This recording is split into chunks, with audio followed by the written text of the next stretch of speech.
Bom dia, pessoal. Bom dia. Que a graça e a paz do Senhor Jesus transbordem em sua vida nessa manhã. Amém? Que bênção nós estarmos aqui. Ontem não estive com vocês, porque estava pregando no acampamento dos irmãos da primeira igreja presbiteriana de Taguatinga. Uma bênção, o tema do acampamento, coração puro. Fiquei feliz, porque às vezes eu vejo algumas pessoas falando algumas coisas dos meninos da primeira, e os meninos muito inquietados com a teologia bíblica da reforma, com muita sede de conhecer. Fizeram comigo lá o que vocês andaram começando aqui, que vocês começaram uma moda, e agora todo mundo quer fazer o tal e aí, pastor. Aí lá fizeram a resenha do pastor, falaram, reverendo, é só 40 minutos. Sentaram comigo numa mesa e falaram só 40 minutos, e nós começamos 4 horas e fomos terminar às 6h30, né?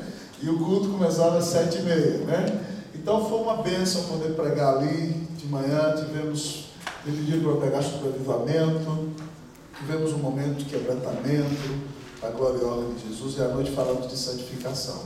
E fiquei feliz de saber que o Senhor desceu aqui ontem, né? Deus tocou o coração de vocês, e eu espero que tudo que vocês tenham ouvido, tenham aprendido, toda a visitação que vocês tenham recebido da graça aqui, fora, nesse lugar, né? Fora possa dar fruto. E eu creio que a diretoria teve uma intenção muito boa quando me pediu o tema dessa manhã, porque eles querem um tema prático. Eles me pediram para eu falar sobre ser cidadão do reino dos céus, certo? Agora, depois de todo o mover de Deus, o que eu vou fazer lá fora? Como é que eu vivo como cidadão do reino dos céus? Eu falei, Deus, onde é que tem uma palavra na Bíblia que aparece sobre a minha postura como cidadão?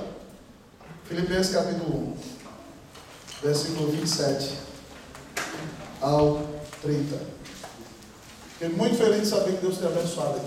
Uma bênção sobre a palavra do Vila, as palavras do Carlos, e porque Deus abençoou o pastor Jeff, né? O Rev Jeff aí com vocês, deu uma bênção muito grande. Louvado seja Deus, porque Deus tem falado ao coração de vocês e confirmado muitas coisas boas. E hoje nós louvamos a Deus, né? Vocês viram que todos os dias, pelo menos, teve um presbítero, teve diáconos aqui. Hoje está aqui o Vandir, o Expedito, né? Uma bênção muito grande.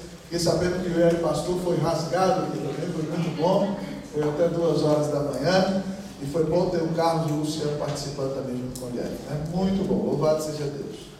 Então, gente, vamos abrir a Bíblia em Filipenses capítulo 1, Filipenses capítulo 1, você vai ler comigo do versículo 27 até o versículo 30, vamos ficar de pé. Eu sei que é o último dia, você está cansado, mas você vai voltar para casa e vai viver tudo que você aprendeu aqui em nome de Jesus. Filipenses capítulo 1, do versículo 27 ao 30. Todos encontraram? Amém.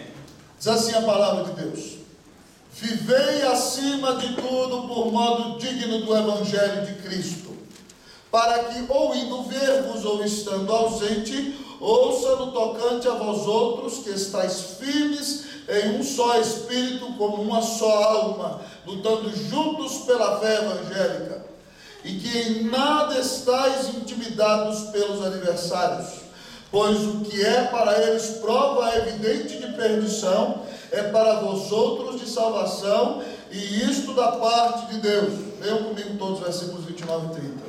Porque nos foi concedida a graça de padecerdes por Cristo, e não somente de crerdes nele, pois tendes o mesmo combate que vistes em mim, e agora ouvis que é o meu. Amém. Vamos orar mais uma vez. Pode sentar aí onde você está, feche seus olhos. Mais uma vez, querido, eu já pedi para você, o que o seu pastor está aqui fazendo nesse culto? Qual é o meu maior objetivo aqui? Dar glória a Jesus e levantar o nome dele mais alto.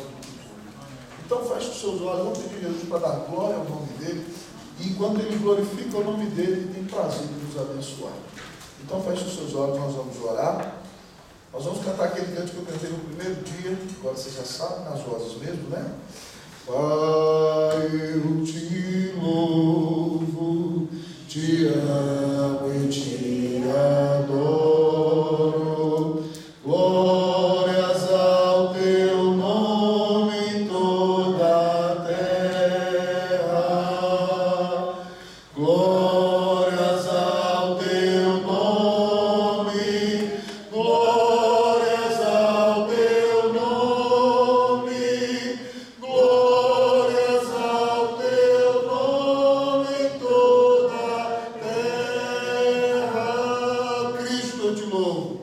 Cristo, eu te louvo, te amo e te adoro. Dê glórias ao Senhor.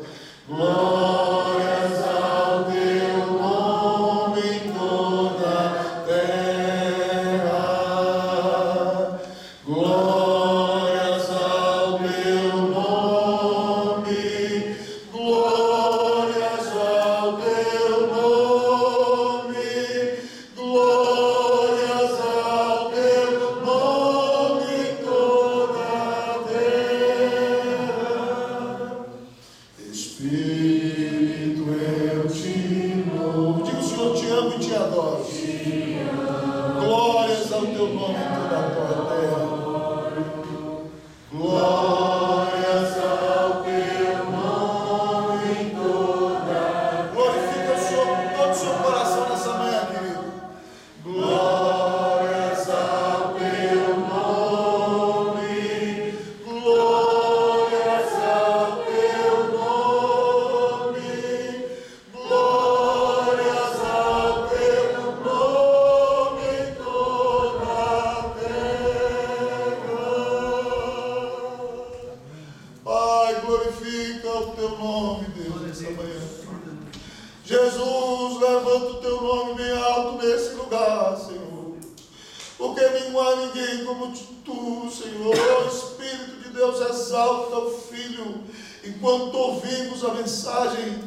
Deus, nós fomos criados para a tua glória. E temos percebido, Senhor, que a nossa maior alegria é deleitarmos na grande glória do nosso Rei, que é Jesus. Oh Deus, nós somos chamados hoje a viver uma vida que te agrada, Senhor. Mas não é, Deus, fundamentado em legalismo, não é para se achar melhor do que ninguém, é pela graça de Jesus, é porque nós somos salvos, Deus, é porque nós somos comprados pelo preço de sangue, é porque nós queremos ver o nome do nosso Rei exaltado e glorificado bem alto, sobre tudo e sobre todos. Oh Deus, exalta o nome de Jesus aqui, enquanto nós ouvimos essa palavra, e transforma os nossos corações, santifica a nossa vida, nos enche do Espírito Santo, nos ensina a ser igreja e cidadãos do teu reino, ó Deus, ó Pai, para a glória de Jesus. Abençoa a nossa vida, Deus, em nome de Jesus. Amém. Queridos, vocês sabem que lá em casa os meninos nasceram no Chile. Então, pelo lugar em que nasceram, eles são cidadãos chilenos. Mas por ser filhos de pai e mãe brasileiros, eles são cidadãos brasileiros. Então alguém um dia disse para Davi: nossa, você é cidadão do Chile. Aí nós fomos jogar no PlayStation e ele falou assim: vou para o Chile, eu sou cidadão do Chile. Eu falei: você tem certeza? Eu falei: eu vou para o Brasil. Quem é do joga PlayStation sabe que o Brasil é mil vezes melhor que o Chile. E eu dei um couro nele com o Brasil do Chile. Eu falei: e aí? Ainda é cidadão chileno? Não, agora eu sou cidadão brasileiro. Ninguém gosta de ser cidadão daquele país que tem. Mas nós que estamos aqui, queridos, Aldrin leu um texto que diz que nós não somos deste mundo, nós não pertencemos a este mundo, mas nós somos chamados a ser cidadãos do reino de Deus, enquanto exercemos a nossa cidadania nesta terra. Porque você é brasiliense, certo? É brasileiro, nasceu nesse país e é chamado a exercer os seus deveres para com a sua cidade, para com a sua igreja, para com a sua pátria. Mas sobretudo você sabe que a sua pátria está nos céus, e a maior lealdade você deve ao seu Senhor Jesus. E quando me pediram para falar sobre cidadania, eu pensei nessa carta preciosa que Paulo escreve como cidadão do reino preso em Roma. E escreve para os crentes de Filipos que vivem numa cidade onde moram os cidadãos aposentados de Roma, aqueles que tinham todos os direitos em Roma. Quando se aposentavam, os senadores velhos iam morar em Filipos, gente muito rica que não crê em Jesus. E a igreja então é de gente pobre, gente humilde, que é debochada, que é humilhada, que é insultada, que é envergonhada. E além disso, a igreja de Filipos está enfrentando um problema, porque eles são humilhados, vivem tristes. Paulo escreve muitas vezes nessa carta: alegrai-vos no Senhor. fenomenais brilharam. Evódia e Sinti. E Paulo escreve a carta para ensinar a igreja a se alegrar no meio da tristeza, a entender que eles são cidadãos dos céus, ainda que humilhados nesse mundo. E para dizer para Evódia e para Sinti para elas pararem com aquela bobeira e se unirem logo, porque no reino de Deus não tem lugar para a gente ficar brigando. E aí ele trabalha então no primeiro capítulo esse texto tão precioso. E ele usa aqui a palavra vivei acima de tudo por modo digno do Evangelho de Cristo. Esse verbo vivei no grego, politeissomai, significa, sabe o quê? Porte-se como um cidadão. Esse é o significado dessa palavra. Viva como um cidadão. Viva de modo digno do Evangelho de Cristo. Então Paulo está chamando os crentes para que eles vivam como cidadãos do Evangelho no mundo. Você pertence a uma cidade celestial. Tal como um peregrino que deixa a cidade da destruição, você vai rumo à cidade celestial. E você nessa cidade, nesse mundo que vai perecer, tem que viver como um cidadão do Evangelho de Cristo. E é isso então que o texto nos apresenta nessa manhã, o cidadão do Evangelho. Eu quero convidar então você a olhar para o texto como um espelho, para você se enxergar nele, ou talvez como a sua fotografia, porque o Senhor nos diz aqui que nós somos cidadãos do Evangelho do Senhor. E aí a primeira coisa que o texto nos revela sobre isso é o seguinte, que quais são as características do cidadão do Evangelho? Primeira delas, coerência. Primeira característica do cidadão do Evangelho é coerência. Repita comigo, coerência. Olha aí para você ver comigo, versículo 1. Vivei acima de tudo por modo digno do Evangelho de Cristo, para que ou indo ver-vos ou estando ausente, ouça no tocante a vós outros que estáis firmes em um só Espírito. Paulo está dizendo para eles, olha, vivam de maneira digna conforme o Evangelho, certo? Portem-se como cidadãos do reino de Deus, como aqueles que pertencem à cidade celestial, como aqueles que são filhos do Senhor, como aqueles que foram comprados pelo preço de sangue, e façam isso não só na minha vista. Porque quando o apóstolo estava ali, eles poderiam ser muito crentes, mas ele disse, olha, comigo estando presente, mas também na minha ausência, continuem firmes no Evangelho. O que Paulo está dizendo é o seguinte, que para ser crente, para ser cidadão do reino, você tem que ser coerente. Você tem que ser uma coisa na igreja, a mesma coisa na sua casa e a mesma coisa na sua escola. Certo? Eu lembro que na minha época de jovem a gente falava que era cheio de crente Raimundo, pé na igreja, pé no mundo, né? Muitas vezes é gente que quer viver assim. Não, a igreja dá um sangue. Glórias ao teu nome em toda a terra. Chega lá na escola, o cara é do diabo. Ele não tem nome. Certa vez eu já vi na igreja, tinha um rapaz ali que Gil, um rapaz meu que era um colega da escola, chegou e falou assim, rapaz, esse cara está ali na frente da sua igreja, lá na escola ele não presta, não vale nada, ele vai fazendo tudo de errado. O crente tem que ser coerente. O crente tem que viver o Evangelho na igreja, em casa, na rua, no trabalho, para a glória e honra do nome de Jesus. Paulo fala sobre isso nessa carta aqui mesmo, no capítulo de número 2. Ele diz o seguinte, que eles tinham que desenvolver a salvação deles. Olha aí comigo, capítulo 2, versículo 12. Vamos ler todo mundo comigo. O que diz aí? Capítulo 2, versículo 12. Todo mundo. 1, 2, 3, vamos lá? Assim, pois, amados meus, como sempre obedecestes, não só na minha presença, porém muito mais agora na minha ausência, desenvolvei a vossa salvação com temor e tremor. Paulo está dizendo para eles, irmãos, olha, vocês obedeceram na minha presença, mas vocês também têm que obedecer na minha ausência. Sabe por quê, irmão? Porque você não tem que ficar querendo aparecer no pastor, aparecer no licenciado, aparecer no presbítero. Você vive para Cristo Jesus. Outro dia eu fiquei muito feliz lá na igreja, porque eu falei para vocês nas férias o seguinte, falei assim, gente, olha, se eu não vier no culto, antigamente o povo tinha essas manias, né? Se eu estou de férias, não deixe de vir no culto, porque eu não morri na cruz para te salvar. Você não tem que vir para me agradar, ou só para ouvir o pastor seguir, você tem que vir para adorar a Deus. E eu saí de férias, aí uma irmã que é nova na igreja falou assim, pastor, eu fiz igualzinho o senhor falou. O senhor estava de férias, eu não faltei do culto, porque o senhor não morreu na cruz para me salvar. Quem morreu na cruz por mim foi Jesus. E você precisa viver desse jeito, querido.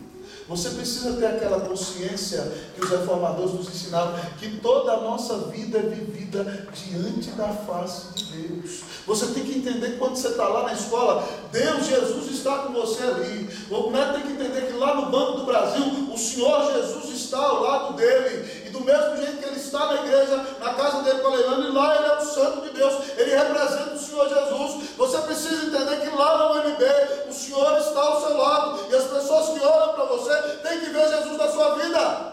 Muitos dos seus colegas não vão ler a Bíblia. Eles vão ler a Bíblia na sua vida. Eles vão ler a Bíblia no seu testemunho. Você lembra da clássica frase de Francisco de Assis? Pregue o Evangelho sempre, se necessário, use palavras.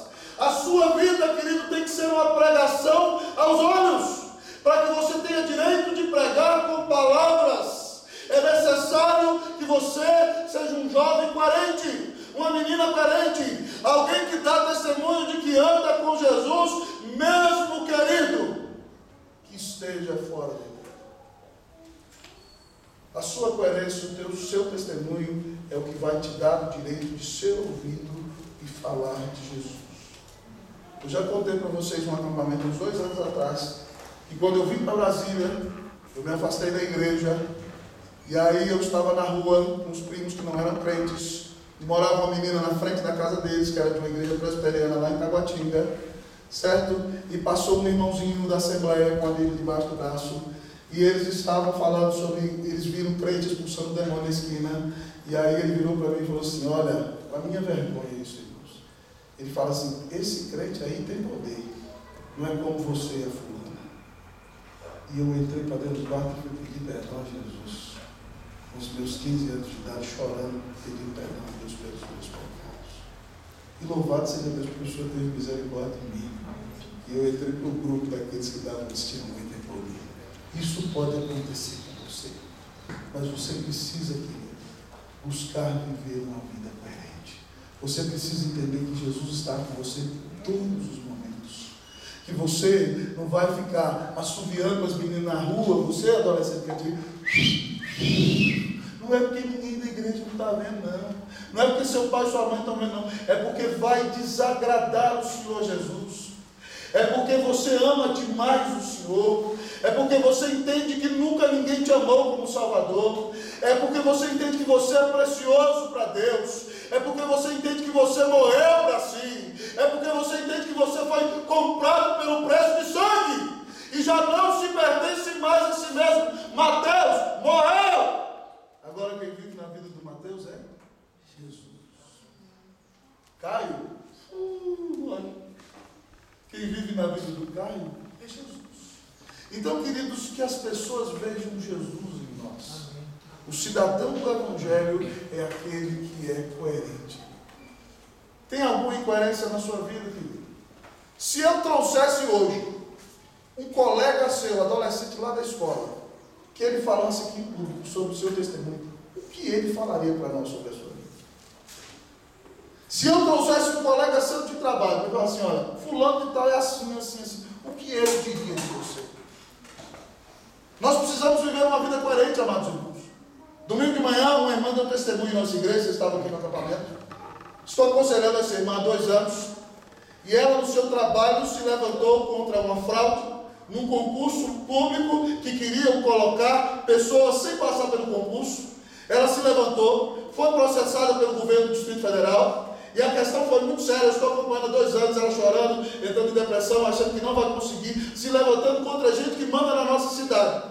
Essa semana, ela manda um e-mail: pastor, arquivaram meu processo. Eu falei: irmão, eu sabia que ia acontecer isso. Ela deu um testemunho na igreja dizendo: irmãos, vale a pena ser fiel ao Senhor. Uma irmã crente disse: cala a boca e aceita o erro, você vai ficar bem. Ela disse: eu não vou aceitar, porque eu sou de Jesus. E aí ela contava que quando estava, querido, diante lá do tribunal, no julgamento, vários colegas, alguns ateus, até macumbeiros, foram dar testemunho sobre a vida dela e falaram assim: olha, essa mulher é uma mulher coerente. Essa mulher tenta viver o que ela crê. Essa mulher está buscando viver a presença de Deus. Os seus amigos poderiam dizer isso de você? Ou você dá uma de crentizão e quando sai lá fora o cara assim: vamos tomar uma biritinha, você olha para o lado e o outro fala assim: eu vou entrar na birita, não tem ninguém vivendo mesmo. É assim que você faz. Queridão, em nome de Jesus, Deus está vendo a sua vida 24 horas. Não tem como você fugir do Senhor. Então, no nome de Cristo Jesus, queira não só dizer que é evangélico, mas queira viver como um cidadão do Evangelho. E o cidadão do Evangelho é coerente. Ele vive com Jesus todos os dias, 24 horas, para a glória e honra do Senhor. Que Deus te faça um crente coerente, amém? Amém. Que Deus faça de você alguém que é o que vive. Tem uma frase de John Owen que eu gosto muito dela, ele diz assim, olha, um homem é o que é quando ele é na presença de Deus de joelhos. Spurgeon dizia, se você quer ser um crente bem sucedido em público, você tem que ter vencido com Deus na oração no secreto. Se você quer ser uma bênção em público, você tem que ter comunhão no secreto. Porque você busca a Deus em segredo para ser vitorioso em público. Se você, querido, quer ser coerente, quer ser uma bênção, quer fazer a diferença, encha-se do Espírito de Deus da sua vida no secreto. Leia a palavra todos os dias. Ore, adore, invista tempo na comunhão com o Senhor. E você então vai sair do seu quartinho secreto para o cenário da vida, para ser uma bênção, porque você tem comunhão íntima com o Senhor Jesus. Que Deus faça de você um crente coerente. Você é um cidadão do Evangelho, amém? Amém. Cidadão do Evangelho é alguém coerente. Mas o texto diz qual é a outra característica do cidadão do Evangelho. Além de coerência, a outra característica que o nosso texto nos diz, queridos, é unidade. Qual a outra característica dos cidadãos do Evangelho? Unidade. Repita comigo. Unidade. Vamos ler o versículo 27, todo mundo comigo, no 3. 1, 2, 3, vamos lá? Vivei acima de tudo, por modo digno do Evangelho de Cristo, para que ouvindo ver-vos ou estando ausente, ouça no tocante a vós outros, que estáis firmes em um só Espírito, como uma só alma, lutando juntos pela fé evangélica. O texto diz, irmãos, que a voz de Cite que tem que estar firmes em um só Espírito. Elas têm que estar firmadas, fundamentadas num só Espírito, que é o Espírito de Deus. O texto diz para nós que elas têm que viver como quem tem uma só alma. Que a igreja tem que viver em unidade. E que naquele contexto difícil que eles estão enfrentando, eles têm que lutar juntos pela fé evangélica. E a fé evangélica é o Evangelho, querido. É a fé que prega que Cristo é o único Salvador e que a melhor notícia é que Deus amou o mundo de tal maneira que deu o seu Filho unigênito para que todo aquele que nele crê não pereça, mas tenha vida eterna. Querido, preste atenção no texto em nome de Jesus. A palavra está nos dizendo que nós temos que buscar viver em unidade. E para isso nós temos que cumprir aquilo que o Senhor Jesus disse, que nós devemos amar o Senhor sobre todas as coisas, mas o próximo como a nós mesmos. Nessa carta, no capítulo 2, Paulo diz que nós temos que considerar o irmão como superior a nós mesmos. Se nós queremos ser uma mocidade que vive como cidadãos do Evangelho, nós temos que buscar viver em unidade. Eu quero perguntar para você hoje, se o Senhor fizesse aqui um raio-x ou uma tomografia espiritual da nossa UMP, poderia dizer o Senhor que nós andamos em unidade? Por acaso, no seu quarto, nesse acampamento, você falou mal de alguém da igreja? Você difamou algum colega seu de mocidade? Ou alguma irmãzinha, colega sua de mocidade? Perto de pessoas que estão chegando na igreja? Você fez isso no seu quarto? Queridão, em nome de Jesus, nós temos que de fato lutar pela unidade do corpo de Cristo. Quando nós entendemos que Cristo é o cabeça e nós somos o corpo, nós sabemos que nós somos uma família. E aí Paulo diz para a igreja que eles têm que estar firmes no seu espírito. Que nós não podemos andar divididos, mas nós temos que ter uma só alma. E que nós temos que lutar juntos pela fé evangélica. Veja bem que Paulo não diz que a unidade é no vácuo. A unidade se dá na fé evangélica. Ou seja, nós só podemos ter unidade com aqueles que creem que Cristo é o único mediador entre Deus e os homens, e aqueles que creem que a Bíblia é a palavra de Deus, a revelação do Senhor, e que toda a doutrina de Deus e do Evangelho é para nós. Então, se nós estamos num povo que crê isso, nós não temos o direito de nos dividir. Nós não temos o direito de andar difamando o irmão. Nós não temos o direito de dividir o corpo de Cristo porque temos ideias distintas sobre aspectos periféricos. Nós precisamos, queridos, buscar ser uma mocidade unida pelo poder do Espírito Santo. Amém. Lembra lá da frase de Melanto que eu já falei para vocês? Nas coisas essenciais, unidade. Nas não essenciais, liberdade. Em todas as coisas, caridade. Nós temos que nos unir e nos amar uns aos outros, queridos. Como é que o mundo, como é que pessoas que vêm de fora para o nosso meio vão poder ver a Cristo Jesus em nós se nós não amamos o outro? Se nós não aceitamos o diferente? Se nós não estamos dispostos a caminhar a segunda milha? E se nós não queremos servir aquele irmão que é diferente de nós? Se nós queremos ser cidadãos do Evangelho, nós temos que mostrar a unidade do corpo de Cristo em nós, queridos. E mais do que isso, Jesus orou por isso. Em João 17, 20, ele diz assim: Pai, eu não oro somente por esses que estão aqui me ouvindo, mas por aqueles que haverão de crer em mim por intermédio da palavra destes, para que eles sejam um, ó Pai, como eu e tu somos um, que sejam eles em nós, para que o mundo creia que tu me enviaste. E ele diz assim: eu lhe dei a glória que tu me deste, para que eles sejam um, como és tu, ó Pai, em mim e eu em ti, para que o mundo creia que tu me enviaste. Sabe qual é essa glória que Deus deu para nós? O Espírito Santo. Nós temos o mesmo Espírito Santo. O Espírito Santo que mora no Davi é o Espírito Santo que mora na Aula. O Espírito Santo que habita na Ju é o Espírito Santo que habita no Laí. O Espírito Santo que habita no Caio é o Espírito Santo que habita no Jefferson. Nós temos o mesmo Espírito dentro de nós. É a glória que Jesus nos deu. E Jesus orou para que nós fôssemos um. E se nós de fato nos amarmos, não só de palavra, mas de fato de verdade, Jesus disse que vai acontecer uma revolução espiritual no nosso meio. O mundo vai crer que Jesus foi enviado pelo Pai. As pessoas que estão perto de nós verão o amor de Jesus na nossa vida de uma maneira tal que elas correrão para o Evangelho de Cristo e acharão um lugar seguro em nosso meio, se nós de fato nos amarmos e vivermos o Evangelho tal como ele é ensinado. Paulo, falando na carta aos Efésios, no capítulo 4, versículo 3, diz que nós devemos esforçar-nos diligentemente para preservar a unidade do Espírito no vínculo da paz. E está falando de viver de maneira digna. Ele disse que você tem que fazer um esforço extenuante, você tem que correr, você tem que malhar para preservar a unidade. Sabe por quê? Porque ela é do Espírito. A unidade aqui não é porque eu vou para a sua casa. Não é porque nós somos, alguns de nós, mais introspectivos, então nós vamos unir os mais espalhafatosos. Vamos ficar lá. Não é isso. Quem nos une, irmãos, é o Espírito Santo. Nós somos batizados no mesmo Espírito no dia da nossa conversão. E esse Espírito habita em nós. Então, quando eu falo mal do meu irmão pelas costas e não confronto, eu tenho que entender que eu não estou acabando com o meu irmão. Eu estou insultando o Espírito Santo.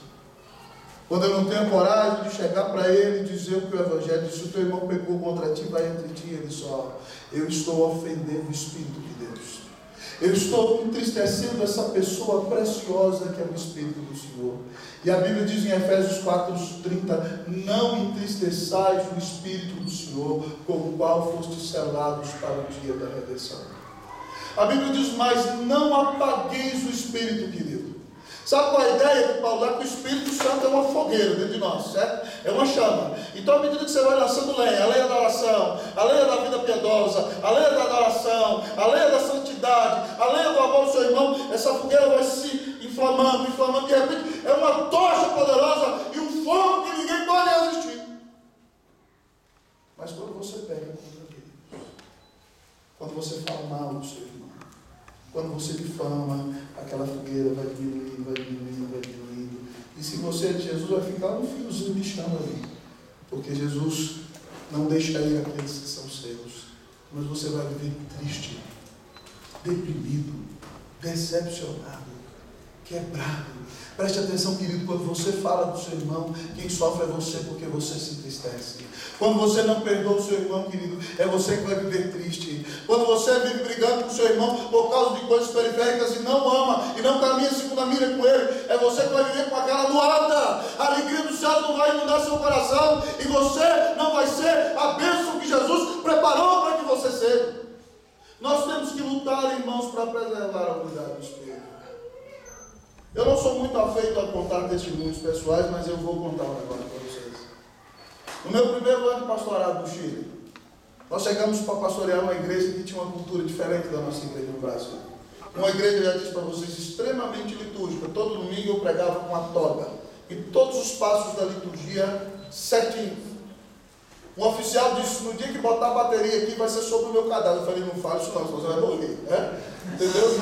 E depois a bateria entrou e ele ficou muito feliz. Louvado seja Deus por isso.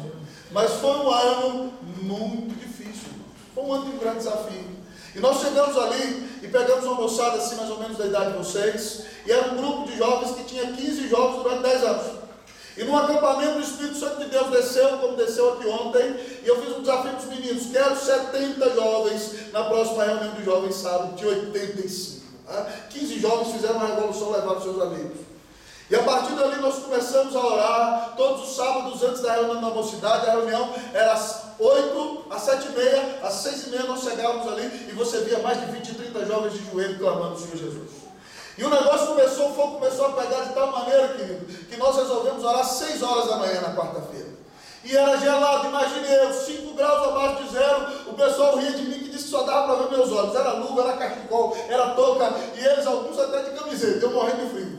Mas Deus começou a mover ali, querido. Quando Deus começa a mover, presta atenção. Estava conversando com o Gerson, Satanás não vai deixar a coisa como está. E às vezes você tem algum irmãozinho que está mais frio na fé, o diabo vai usar o irmãozinho para cutucar você. E aí eu comecei a dizer para os meninos que eles não podiam mais fumar, porque alguns fumavam, certo? Que eles não podiam tomar álcool, porque eles eram de Jesus e tinham que fazer a diferença. Que eles não podiam ir para a festa e ficar maionese, dançando lá embaixo, que eles faziam. Não podia, não tinha como. E aí o pai de alguns, que era meu oficial, começou a me difamar pelas costas.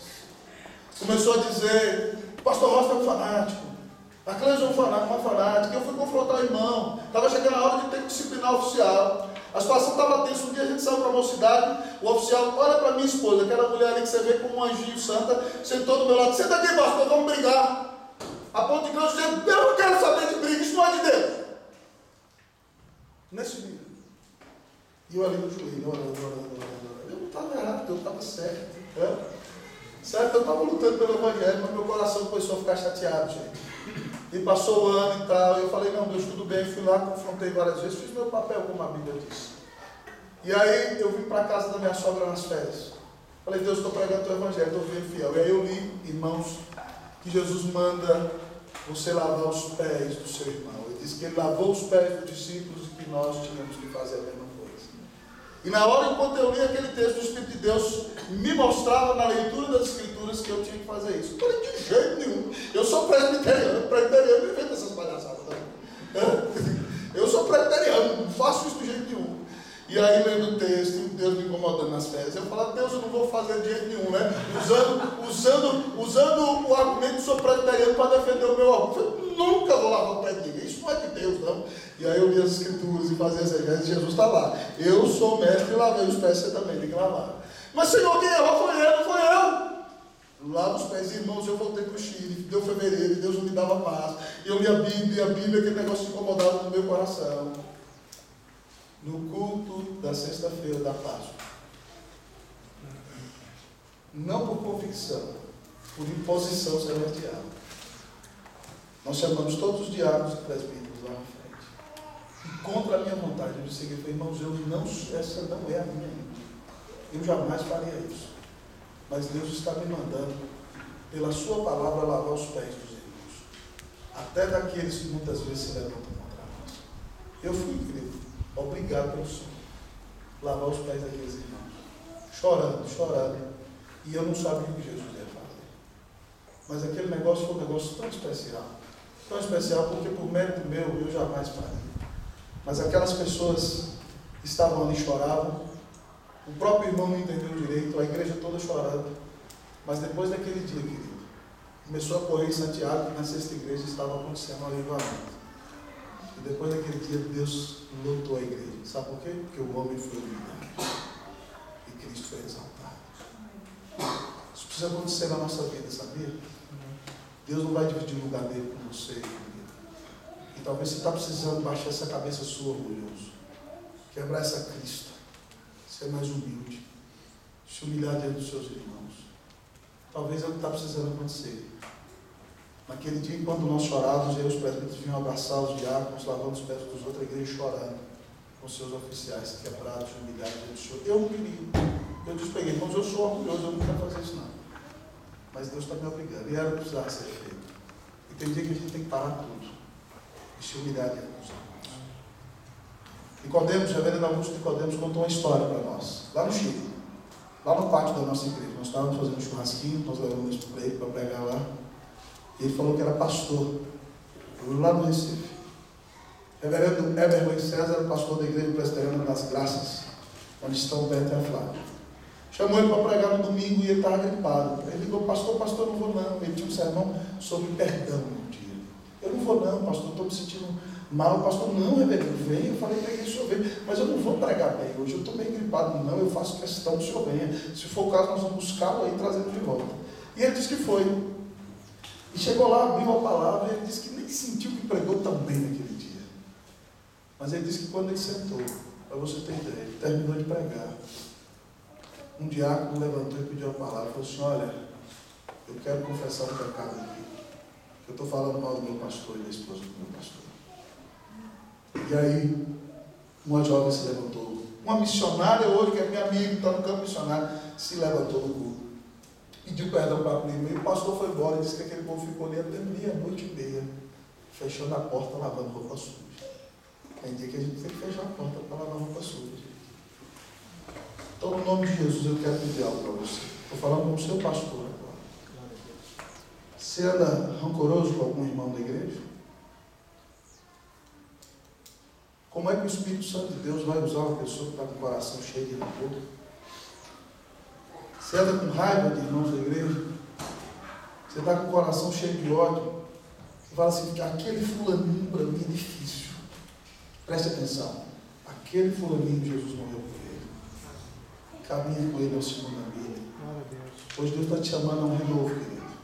E avivamento passa também por restauração de relacionamentos. No nome de Jesus, se nós queremos ser cidadãos do Evangelho, nós precisamos nos amar com entranháveis afetos de misericórdia, tal como Paulo diz. Talvez hoje é dia de pedir perdão. Talvez hoje é dia de se arrepender. Talvez hoje é dia de se humilhar. Talvez hoje é dia de descer o salto e botar a cara no pó. Porque quem é de Jesus tem que viver humilhado, tem que viver quebrantado, tem que pedir perdão. Porque Deus não divide o lugar dele com ninguém. Humilhe-se hoje e lute pela unidade do corpo de Cristo. Em nome de Jesus. Você é um cidadão do Evangelho? O cidadão do Evangelho é coerente, tem coerência. O cidadão do Evangelho luta pela unidade. Mas qual é a outra característica, pastor, do cidadão do Evangelho? Primeira, coerência. Segunda, unidade. Terceira característica do cidadão do Evangelho é coragem. Coragem. Diga para o seu irmão, você é forte e corajoso. Diga para ele. Diga, coragem, João. Coragem, Maria. Coragem, fulano. Coragem, irmão, em nome de Jesus.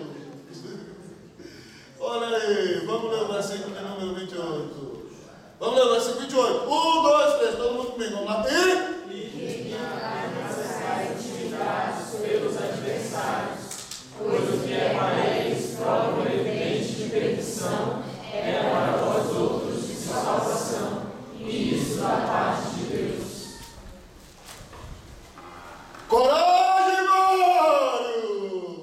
Coragem, Mário! Paulo está dizendo, não fiquem intimidados com essas pessoas que estão perseguindo vocês.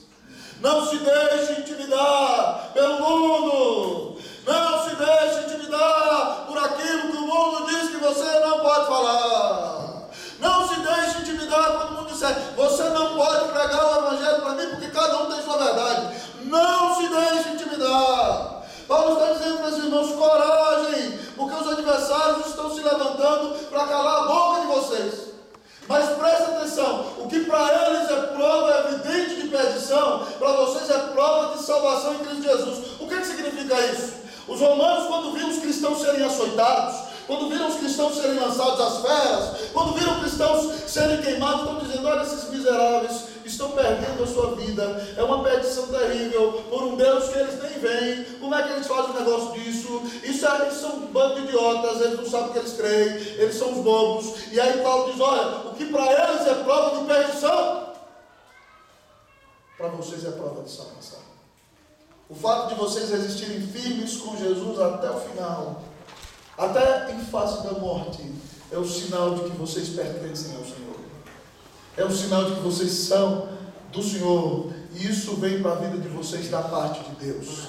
Essa perseverança, essa força, essa graça diante da adversidade, essa coragem, vem da parte de Deus para vocês. Meus queridos jovens, nós temos que ser jovens corajosos no mundo de hoje. No mundo em que o povo está dizendo que não tem problema, homem beijar na boca de homem, mulher beijar na boca de mulher, você para ser crente tem que ser corajoso. Tem que ser corajoso. Está no lugar, o homem tasca um beijo na boca do outro, tampa o olho do filho e sai dali. E se ele disser, pode processar, fala, processa, mas eu não concordo com o que não é certo. Nós não podemos viver amedrontados, amados irmãos, pelo que a sociedade tenta nos impor.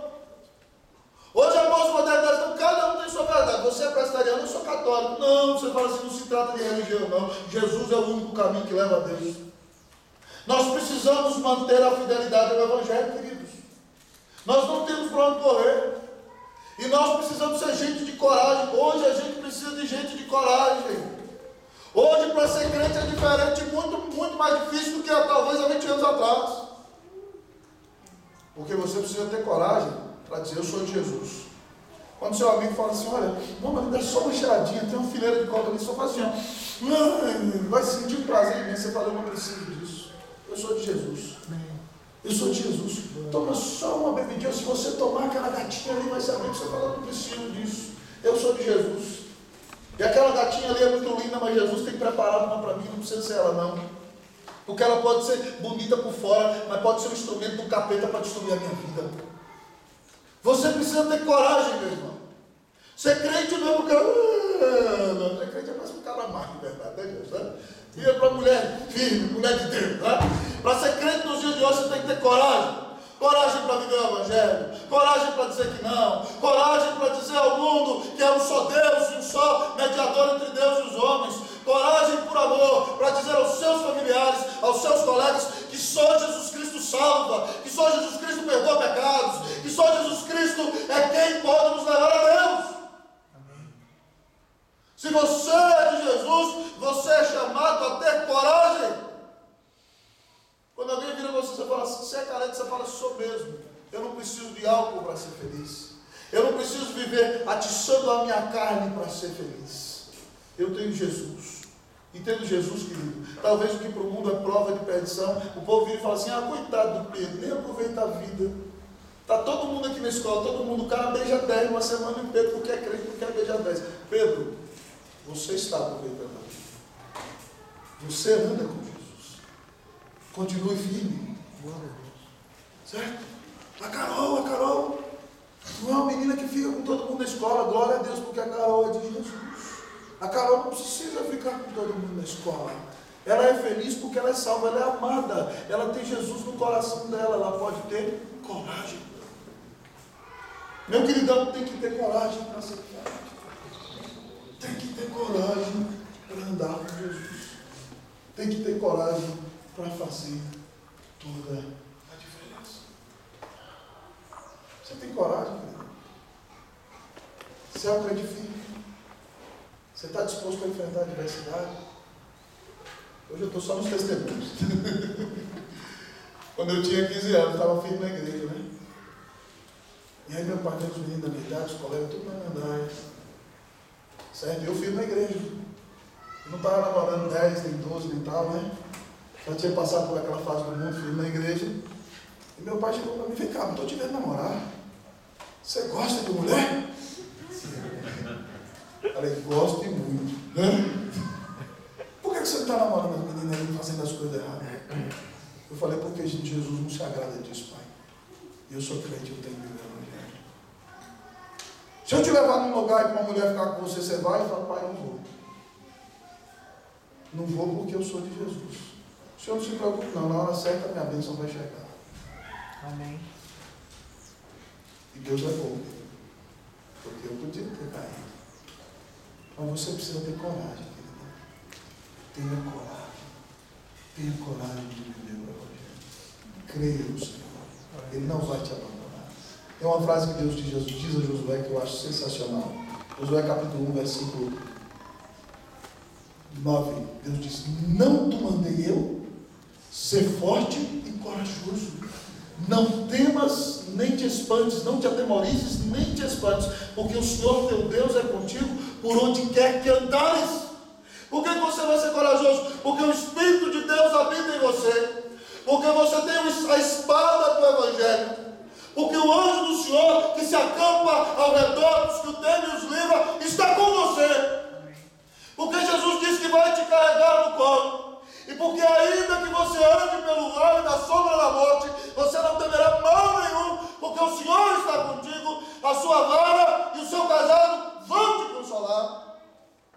Querido, tenha coragem, o Senhor não te abandona, o Senhor te carrega no colo, o Senhor te abençoa, o Senhor conduz a sua vida, o Senhor transforma o seu coração. Tenha coragem de fazer diferença. Quando todo mundo da sua geração disser: eu já não sou mais virgem, você fala: eu vou casar virgem, para a glória e honra do nome de Jesus. Você pode fazer diferença, mas você precisa ser alguém de coragem. Então que no nome de Jesus Deus faça de você uma menina corajosa, para dizer: eu sou de Jesus e eu vou fazer a diferença, eu vou me manter fiel, ainda que todo mundo se levante como o Senhor. Que Deus te ajude, tenha coragem em nome de Jesus. Mas o nosso texto, no último lugar, nos diz nessa manhã, nos apresentando o cidadão do Evangelho. O que caracteriza o cidadão do Evangelho? Coerência, unidade, coragem. Mas o texto da palavra nos diz: qual é então a última característica do cidadão do Evangelho? Pasmo, sofrimento. Sofrimento. Eita, pastor, agora a coisa está apertando. Sofrimento. Vamos ler o versículo 29 e 30, vamos lá? Porque vos foi concedida a graça de padeceres por Cristo, e não somente de creres nele, pois tendes o mesmo combate que vistes em mim, e ainda agora ouviste em mim. Paulo está dizendo: gente, eu estou preso, vocês estão vendo aqui, eu estou algemado. Sabe por que eu estou preso? Por causa do Evangelho de Cristo Jesus. Eu vou contar uma coisa para vocês: vocês receberam uma bênção, certo? Deus deu para vocês uma graça, um favor imerecido, que é crer em Jesus. Que bênção maravilhosa, que presente incomparável. Mas além disso, Deus deu outra bênção e outra graça para você. Sabe qual é? Padecer por causa de Jesus. Essa é a graça que ninguém quer.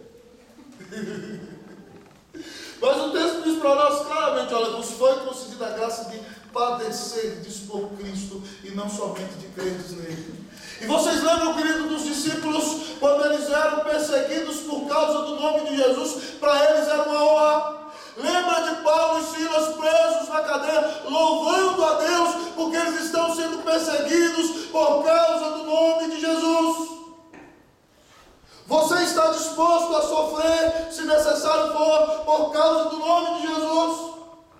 Você está disposto a sofrer zombaria, vergonha pública, traição, desprezo, por causa do nome de Jesus?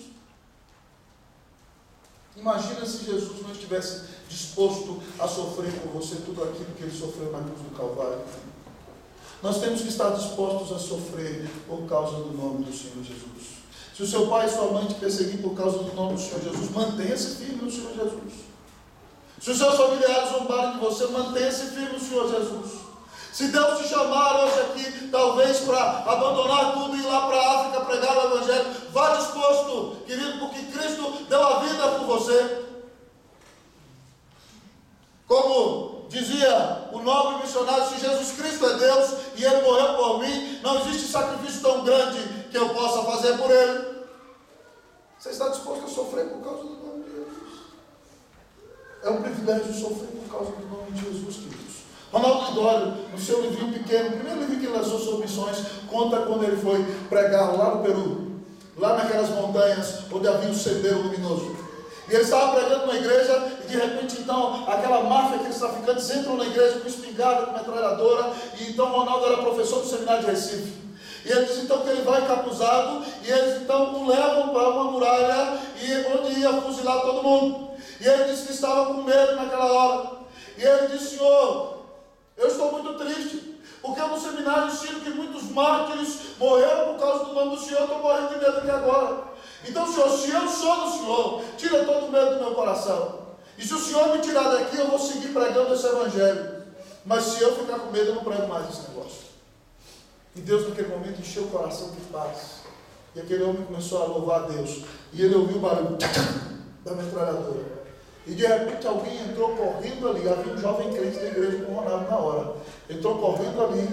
E ele não sabe se foi um homem, se foi um anjo, o que foi. Ele disse que o homem tomou pela mão, colocou atrás de uma caminhonete, saiu correndo e o abandonou perto da igreja e disse: vai embora, você não é daqui, Deus está te livrando. E naquela hora o sendeiro luminoso fulminou todos os irmãos da igreja que estavam do lado dele, foi assassinado. Até onde você está disposto a ir por causa do nome de Jesus? Tem gente, querido irmão, que acha que a vida é só passar uma concussão que vai ganhar 25 mil reais. Você ama você mesmo ou você ama Cristo Jesus? Se Jesus te dissesse hoje: larga tudo e vai lá para o sertão do Piauí pregar o evangelho de Jesus, você estaria disposto?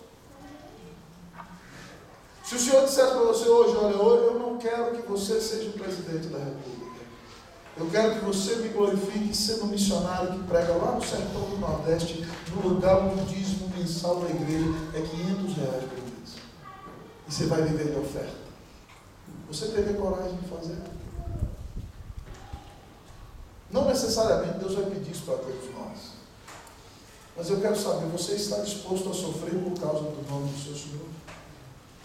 Muitas vezes, amados irmãos, tem gente que não quer dar um dízimo na igreja por causa de miséria, sendo que Cristo deu a vida na cruz do Calvário por amor de nós. Paulo está dizendo para os filipenses que se nós somos de Jesus, não tem jeito, nós temos que estar dispostos a sofrer por Ele. E aí ele diz em 2 Timóteo 3,12, que todo aquele que quer viver piedosamente em Cristo Jesus será perseguido. Não tem jeito, não tem jeito. E aí eu quero dizer para você o seguinte: quando você vê a coisa apertar para o seu lado, quando você vê a perseguição vir para o seu lado, quando você vê a prova chegando, preste atenção, dobre o joelho, porque talvez a bênção está por vir.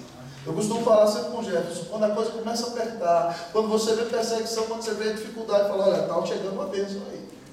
Porque nós temos que estar dispostos a ir por Cristo Jesus até os últimos lugares. Irmãos, quando eu entrei no seminário, um dos primeiros livros que eu li foi A História Ilustrada do Cristianismo, de Augusto Gonçalves. E nesse livro, Gonçalves, no começo da era cristã, conta a história de Policarpo. E eu me lembro que eu li a história de Policarpo e chorava dizendo: Deus, eu não sou crente. Policarpo foi o pastor da igreja de Esmirna, discípulo do apóstolo João. E com 86 anos de idade, o imperador romano deflagra uma grande perseguição. E os membros da igreja, que tem o seu pastor há mais de 70 anos à frente daquela igreja, certo? Há mais de 60 anos, dizem ao pastor para fugir para uma fazenda, e ele foge. Então os soldados romanos vão atrás dele naquela fazenda, ele foge para outra. Aí quando ele sabe que aqueles homens estão indo atrás dele na outra fazenda, ele diz: vou esperar. E aí quando chegam então os soldados romanos que estão tendo a responsabilidade de prender e matá-lo, ele vai falar, recebe com alegria, sempre manda preparar comida para eles. E pede para eles o seguinte: deixa eu orar um pouquinho antes de ir embora. E entra no quarto e ora. E quando chega lá diante do procônsul romano, o procônsul romano vira e fala: meu senhor, tem misericórdia de ti, o senhor já é um homem velho, renuncia a esse Jesus Cristo, diz que César é Senhor e morre em paz e tranquilidade. E ele falou: diga aí, César é Senhor. E Policarpo respondeu: Jesus Cristo é o Senhor. E aí, o senhor está vendo que eu tenho o poder de mandar queimar o Senhor com esse fogo aqui agora. O Senhor vai morrer queimado, tem misericórdia de ti, meu bom Senhor. Ele falou assim, olha, esse fogo que queima aqui, ele vai queimar e vai passar. Mas existe um fogo eterno, que é o fogo do inferno, que está preparado para destruir todos aqueles que não se arrependem e não creem em Cristo Jesus como seu Senhor e Salvador. E aí ele virou para o barão e falou assim, por que ainda você está demorando? Faz logo o que você tem que fazer. E amarrado então botaram fogo em Policarpo, que morreu orando e dando glória a Cristo Jesus. Queimado na fogueira, o senhor de 86 anos de idade foi recebido na glória pelo seu Senhor, de braços abertos, que disse, seja bem-vindo, bendito do meu Pai, foste fiel do pouco, sobre muito eu vou te colocar, entra no gozo do teu Senhor. Até onde você está disposto a ir por causa de Cristo Jesus? Está disposto a aceitar? Não tem problema, você quer desmunhecar, virar um homossexualzinho, que desmunheca, não tem problema nenhum. Está disposto a aceitar esse tipo de coisa? Está disposto a fazer vista grossa só para ficar na boa? Ou está disposto a falar de Jesus para quem precisa ouvir de Jesus? Você já sofreu alguma vez por causa do nome de Jesus, querido? Se Deus te der esse privilégio, louve a Deus, isso é graça, é bênção. Mantenha-se firme no Evangelho e você vai viver como cidadão do reino e terá o privilégio de sofrer por causa do nome do Senhor. Essa mensagem foi bem direta. A sua mente. Tem dia que Deus nos dá a bênção de chorar. Tem dia que Deus nos dá a bênção de tomar decisões. E essa mensagem hoje te chama a tomar uma postura. Uma postura frente a Deus, uma postura frente ao mundo, não uma postura para com a igreja. Seja coerente, irmão, em nome de Jesus. Viva em unidade, para a glória e honra do nome de Jesus. Seja corajoso em tempos difíceis. Esteja disposto a sofrer por causa do nome do Senhor, se assim Ele quiser. Por que você vai fazer tudo isso? Sabe por quê? Porque Deus amou ao mundo de tal maneira que deu o seu Filho unigênito para que todo aquele que nele crê não pereça, mas tenha vida eterna. Você vai fazer isso porque Deus é um Deus de graça. Porque nunca ninguém te amou como o Senhor. Porque Cristo recebeu a ira do Pai na cruz do Calvário. Porque aquela cruz que era sua foi abraçada pelo Senhor. E porque quando Ele diz, Deus meu, por que me abandonaste? Ele estava recebendo o preço do teu pecado na cruz. E porque você foi salvo e crer nele, você vai viver como cidadão do Evangelho nesse mundo. Quero desafiar você nessa manhã, querido, a olhar para a sua vida. Se existe algo no seu coração que desagrada, o Senhor se arrepende e diga, Deus, a partir de hoje, eu quero viver como cidadão do Evangelho. Eu quero tomar uma postura distinta para a glória e honra do nome de Jesus. E se você veio a esse acampamento e ouviu tantas palavras e não sabe ainda hoje se morrer, se vai para o céu ou para o inferno, arrependa-se do seu pecado hoje e entregue a sua vida a Jesus. E a sua vida nunca mais será a mesma. Que Deus te faça um cidadão do céu na terra. Que a sua vida seja uma bênção para a glória e honra de Jesus. Vamos orar nessa manhã?